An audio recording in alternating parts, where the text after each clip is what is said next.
If you've ever felt dismissed, confused, or stuck in the space between symptoms and answers, you're not alone. This is What's My Body Telling Me? With me, Dr. Anthea Todd, the podcast where we believe your body isn't the problem, it's the solution. Together, we'll explore how to understand the messages your body sends through symptoms, how to support yourself through every stage of life, and why functional health, medicine, and energetics are all key to understanding and supporting your body. Here, we let feeling good become the baseline because life's too short to feel anything but alive. So, are you ready to start listening differently? Let's get into today's episode.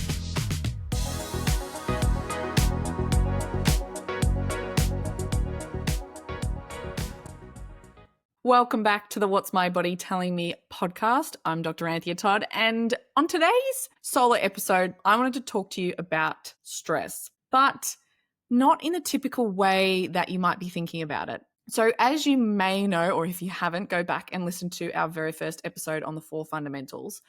One of the fundamentals is your nervous system. And when we think about the nervous system, a lot of us have that be synonymous with stress. And a lot of us think that stress is something that is bad for us. It's negative. And for good reason, because things like chronic stress have a detrimental effect on our body. It's well studied. When we have high amounts of stress, we get increased amounts of what are called pro-inflammatory cytokines, which basically turn inflammation up. And when it's chronic, it makes it harder for us to shut that down. Inflammation is basically the root of any chronic illness. Think about anything that's autoimmune, think about anything that is cardiovascular, that's liver, that's gut, that's kidneys. Anything that has inflammation that's running rampant that isn't checked isn't ideal for our body. And chronic stress can do that. So when we have these continued releases of the inflammatory cytokines, long after there's an injury or there's a exposure to something, or possibly they're just constantly on because of our own internal triggers of stress. This is where chronic pain, fibromyalgia, chronic fatigue, chronic headaches, migraines, arthritis, allergies, IBS, insulin resistance, type 2 diabetes, all of these things can start to precipitate. So you're probably thinking, Anthea, I thought you were going to tell me how I can help my stress. This is making me more stressed about stress. And this is the environment that we are all in. So I just want you to think about your brain in terms of that body story action. So there's so many components of your brain, but I just want you to think about it in terms of there's a part of your brain that's responsible for what's going on inside your body. It's detecting what's going on with your heart rate, your hormones, your body temperature, your breathing rate, what your iron levels are doing, everything inside your body. And then it's also detecting what are the imminent threats in my external environment. So is the smoke detector going off right now? If you were in a room and you're listening to this podcast and the smoke detector goes off, you are going to stop paying attention to what I'm saying and you're going to be like, I need to take an action somehow, somewhere. So this is that body part of your brain. Then we also have the story part of our brain. And the story part of our brain makes up stories and beliefs that we have about ourselves, about other people, and the world. And one of these stories could be stress is bad for you. And you might be thinking, well, Anthea, you literally just told me and gave me examples of why stress is bad for you. And that is correct. However, there is also a way that your body can be affected with the stress. So if we think about that body part of our brain, that's controlling what's our hormones doing, what's our inflammation doing, how's our function in our liver, in our thyroid, in our kidneys, in our gut. So we want that part of our brain to be caring for and giving feedback with these organs in a way that's supportive for feeling alive, not just surviving. But when we have that story part of our brain telling us that the stress that we feel or that increased heart rate that we feel, that body part detects, it detects increased heart rate, or it detects sweaty palms, or it detects that there's a bright light coming, or it detects that there's someone running past you really quickly. It's detecting these things. And if the story part of our brain is like, that's really bad. Having a fast heart rate, oh my gosh, what's that? Are you having a heart attack? This is really bad. This must be anxiety. Anxiety is bad for you. Remember how bad anxiety is for you? It's really, really bad. It has all these negative effects. Oh my gosh, I can't believe you're an anxious person. This is really, and then you just get stuck in this loop because you've gone into the story part of your brain, and it reinforces the body having this negative impact of stress because of our perception of the stress. However, when you change your mind about your stress, you can actually change your body's response to it. So there's a famous TED talk that I remember listening to when it first came out, because I remember I was in first or second year university, and it's by Kelly McGonigal. And she talks about how when we change our mind about stress, the impacts of stress alter in our body physiologically. So this is where we're in the story part of our brain, and we're altering the story that we have about the body sensation, and that actually alters what the body does. So, example, when we have a negative thought about stress, you have a fast heart rate. You notice that your heart rate's beating out of your chest when you are going to do a speech, or you know you have to have a difficult conversation with someone that you love. And you notice that your heart rate's beating out of your chest, and your story is, oh my gosh, this is really bad. I'm stressed about this. I don't want to do this. This isn't good. And if you have those stories and you have had a pattern of, I'm not someone that can handle these difficult conversations, this isn't good for me, stress isn't good, I don't like this feeling, whatever the stories that you also add on top of this, what is then the action that you're going to take? Often it's resistance. I don't want to do this. This emotion's bad. So we resist the emotion. Whenever you resist an emotion, what do you feel in your body? You feel tense. So imagine if someone is making you laugh hysterically and you're like, oh my gosh, it is so inappropriate for me to laugh. This has just reminded me of a time when I was in year 10 and I was in art class, and I chose art as an elective because I thought it was going to be a bludge, because I am not very good at art, and that's a story that I have about myself. I was not good, particularly at drawing portraits that are actually meant to look like a person. If it's abstract, then it's whatever story you want to make of it, right? But I was terrible, and one of my best friends, Chloe, she is great at art, but there was this period of time in the class where the teacher said the word bottles about 50 times. And you know what it's like when you just see your person across the room and you lock eyes and you both are finding it hilarious and you know it's not okay to laugh. That was us.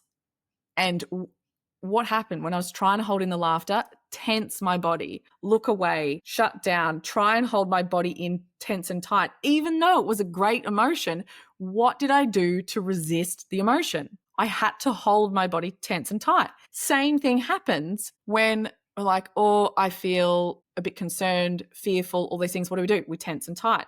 What do we do if we feel sadness but we don't want to experience it? Tense and tight. We move away from it. We're trying to get away from it. We're trying to avoid, tense and tight. So this is what can happen when we have the story of, I can't handle this stress is bad, I don't know what to do. Or maybe you're like, I can handle this, and you're like, you pour a fire hose on something that's just a candle and you just go and unleash. And that's the action that you take. And then you might realize afterwards, oh my gosh, why did I do that? And then you have this shame and guilt spiral and you have all this stuff happening. And you're like, how did this even happen? Stress is really bad. See, I told you this isn't good.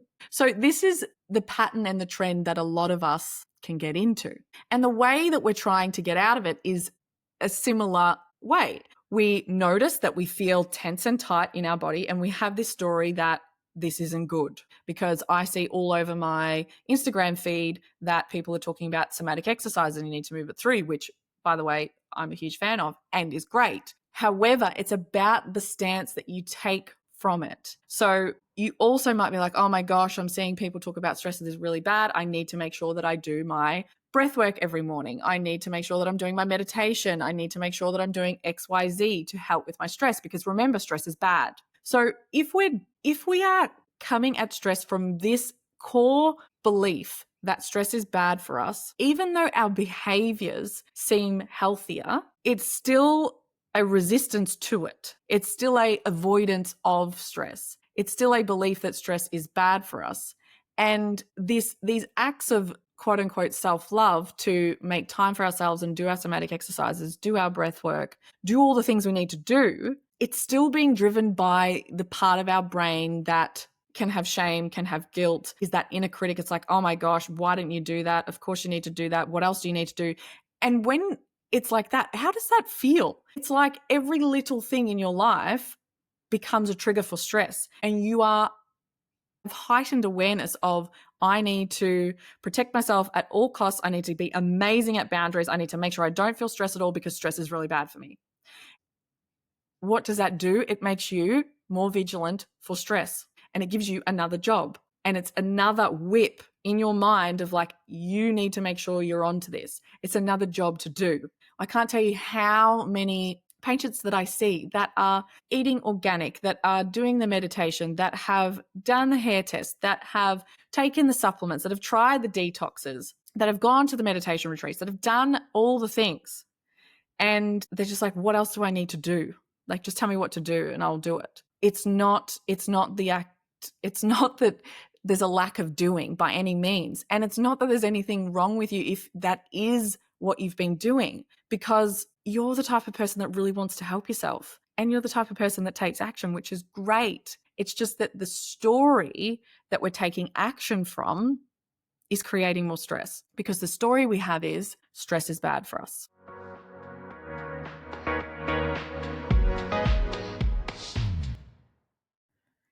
You know your body better than anyone. So why do your test results say everything's normal when you don't feel normal? Fatigue, bloating, period pain, mood swings, anxiety, these aren't random. Your body isn't broken, and these symptoms aren't just something you have to live with. They're signals that something deeper is going on. That's where Test Your Fundamentals comes in. Using a hair tissue mineral analysis, or HTMA, this test gives you a 3-month report card of how your body's been functioning, internally and externally.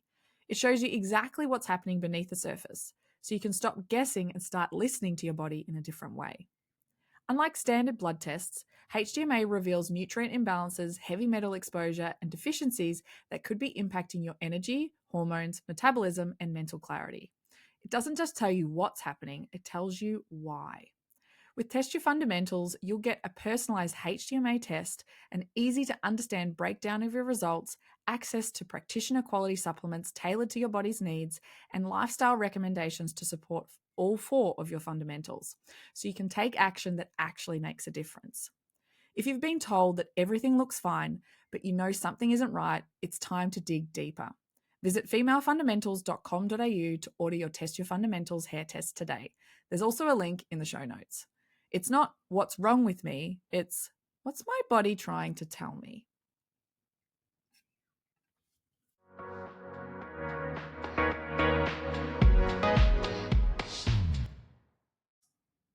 So if we can change that core story to be that our perception of stress is what is bad for us, then that actually alters what happens inside our body. So it's really, really interesting. From this TED Talk, from Kelly McGonigal, who is a Stanford researcher, I'm not quite sure whether she still is. People then go, okay, well, how do I know what decision to make? Because if you are someone that is listening to this, and when I'm talking about stress, I'm meaning the perception of stress. I'm not meaning at all if you are in an unsafe environment or people keep crossing your boundaries and put you in danger and are constantly under attack. I'm not meaning, just change your perception of it. Just change your story and it's fine. That's not okay. I remember, and this is a very small example, I remember when I was younger, my older brother used to tease and tantalize me, which a lot of older brothers do. And I would resist, and then I would react because he would keep just pushing and waiting for me to get a response. And a lot of the times my parents would say, just don't react. Just let him do what he's doing. Just don't react. So that is not what I'm saying. This is a very small example. I was ultimately safe in my environment. But if there's something that someone is doing that is making you feel unsafe, even though voicing things, trying to get away from it, doing that is still happening, that's a different story.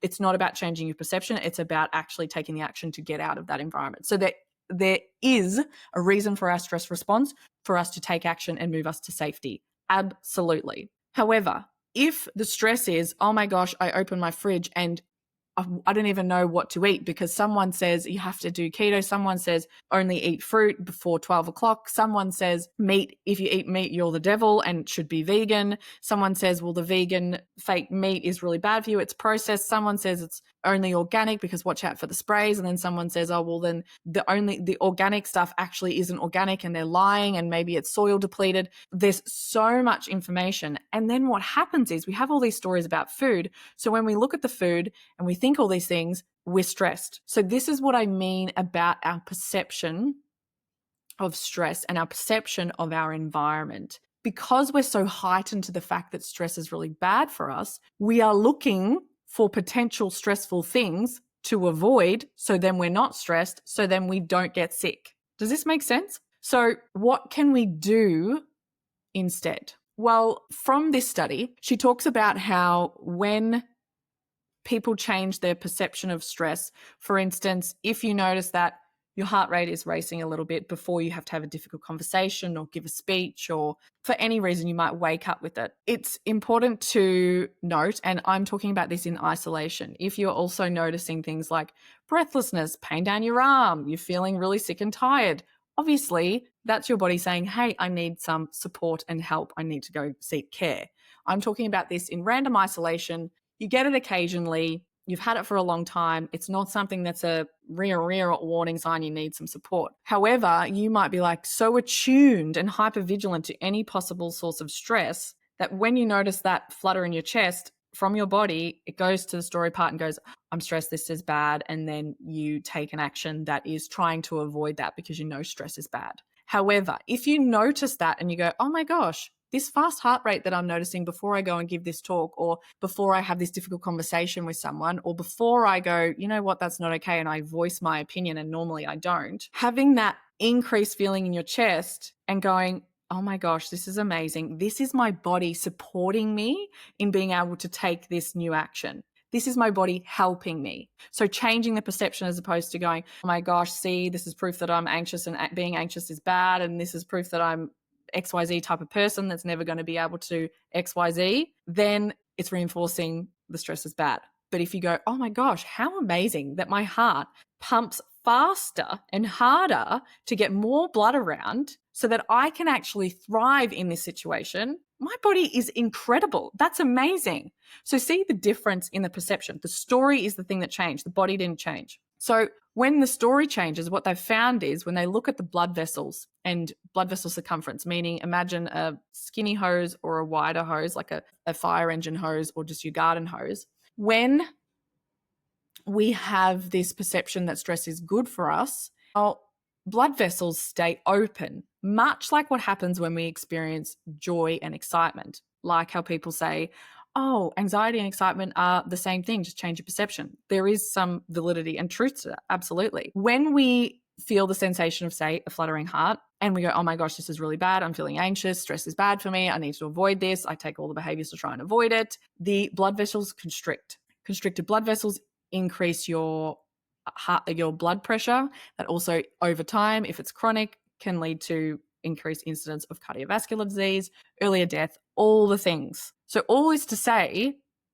your perception of your stress changes how the stress impacts your body. So what do we actually do about it, or what can we do? Which is hilarious that I'm coming back to this, because the whole reason why I find this fascinating is because I have been in this loop before, but also so many of my patients, as I said, have been feeling this, and you might be too, going, I've just been trying so hard to avoid stress that I feel like I can't, like I'm not living my life. I actually don't feel resilient. I don't feel vital. I don't feel resilient because I'm just thinking all this time, like, watch out for stressors and try and avoid them and reduce them because they're bad for your health. But what happens if we found stressors and our focus was to build capacity, was to build our capacity to hold those stresses, to thrive through them, to trust ourselves to handle the stress. When we come from that aspect, to trust ourselves, to trust our body, the stress isn't negative. It doesn't become negative. So when at the end of this TED Talk, someone asks the question, so how do I know what stress to avoid and what's okay? And I loved this line. She said, chasing meaning in your life is better for your health than trying to avoid discomfort. The best way to make decisions is to go after what it is in your life that creates meaning and then trust yourself to handle the stress that follows. And I think this is such an important piece because a lot of the times when we are wanting to do things in our life, and it's like, oh my gosh, I'm so driven and ambitious to do all these things. And you following meaning, you feel lit up by maybe you want to open a yoga studio, or maybe you want to open a yogurt restaurant, or maybe you want to start a podcast. Maybe you really want to have a family. Maybe whatever the meaning is that you feel so attached to. But sometimes when we're, oh my gosh, but that's going to be stressful and I can't do stressful things. See how that's a story? And our story, our perception can increase the negative impacts of stress on us. But when we go, you know what, I really want to do this. This has meaning for me. And this is so important, just even to chase things that give us meaning, to align with things that give us meaning, and then to trust ourselves to know that the stress that follows is our body having the capacity to handle this. So it's about changing the internal perspective and the internal dialogue when it comes to that. Because the internal dialogue that we have about stress, but also about ourselves, that internal critic, the things like, oh, come on, you're lazy. I can't believe you forgot to do that. You haven't done enough today. Oh my gosh, why didn't you do that for the kids? And then you get this mum guilt, you get shame. What happens if you say something where you're like, oh, I really want to say that this is what I believe in, and then someone reacts badly, and then you get this shame, you get this guilt, and you just start to notice this negative self-talk. And that's the thing that gives you the stress, gives you more stress than actually the event that you did. So this is where we change the internal dialogue. We can change the internal dialogue of what we think about stress, going, you know what, stress is actually my body doing the most amazing things to help me thrive in this environment. How amazing. And then the other internal dialogue that we might be getting secondary to that, the one that's sort of that inner critic, or the one that drives us through guilt or shame to do things like we overgive, we overachieve, we never rest, or if we are quote unquote resting on the couch, our mind is still thinking about the 50 million things we need to do, which is really driven by fear, shame, guilt, oftentimes, then we can also change that internal dialogue. And one thing that I've been recommending to patients lately is that I want you to just imagine you have that internal best friend. So that's your internal inner critic, the one that's the shame, guilt, fear. And it can be really helpful. You can be really productive being driven by that, but you will be driven in cycles of burnout. You will know this. If this is you, you will be nodding along thinking, absolutely, I have been there. How do I know when to switch off? Oh my gosh, I have to have these like periods of time where I can't do anything and everyone needs to leave me alone. And then I'm like, okay, good, all good. Let's go, let's go, let's go. Being like, I don't know really when to stop or when to go. And this is where that will continue to happen when we are driven by guilt, fear, shame, things that keep us going when we're not being loving to ourselves. So just imagine if that internal voice was actually your best friend and that's how they spoke to you. Would you want to be friends with them? Or would you ever speak to one of your friends like that? I'm guessing you're going to say no.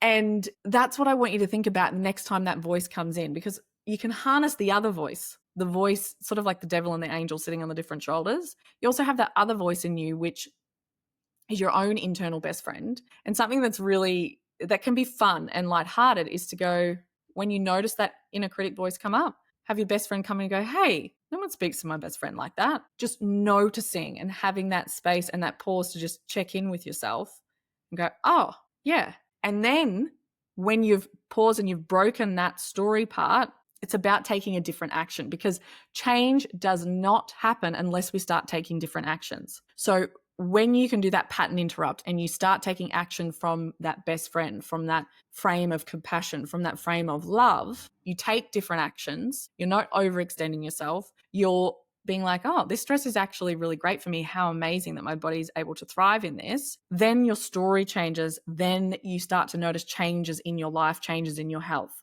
because your body is just reflecting back what's happening in your internal environment and external environment. That is all it's doing. So if you are noticing that you have chronic health conditions that aren't necessarily fitting a diagnosis, and you're nodding along going, oh yeah, I've been really trying to avoid stress or decrease my stress so much, or I have that inner critic that's really driving me, come back to, oh, stress can actually be really great for me. How amazing that it's increasing my capacity to do these things that have meaning in my life. And if you're like, I feel like there's no meaning in my life, or I'm doing things that are actually stressful and it's not following any meaning, then that's a check yourself moment and go, I need to realign some things in my life. And then it's also looking at, well, how can I listen to that stress and listen to that inner critic voice of me, and then choose the voice of my best friend, the voice of love and compassion, or how you would talk to a child. Having that voice then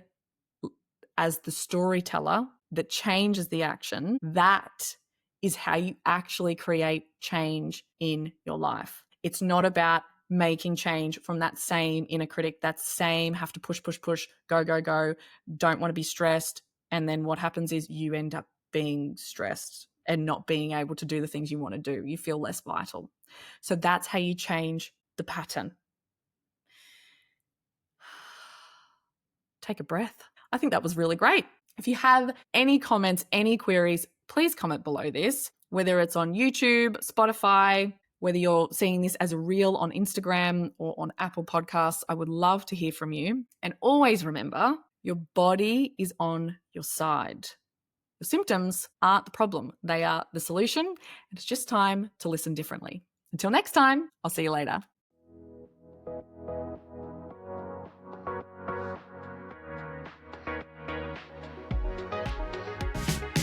If this episode resonated with you, take a moment to think of the woman in your life who might need this too. Maybe it's a friend who's been feeling exhausted, a sister searching for answers to chronic symptoms, or someone who just needs the reminder that feeling good in her body is her natural baseline. And if you haven't already, subscribing is the best way to spread this message and make sure you keep getting the answers and resources you need. Together, we're redefining how women connect with their bodies. And I'm so grateful to have you as part of this community. So, I invite you to get curious with me. If your body isn't the problem, it's the solution, what do you think your body's trying to tell you today?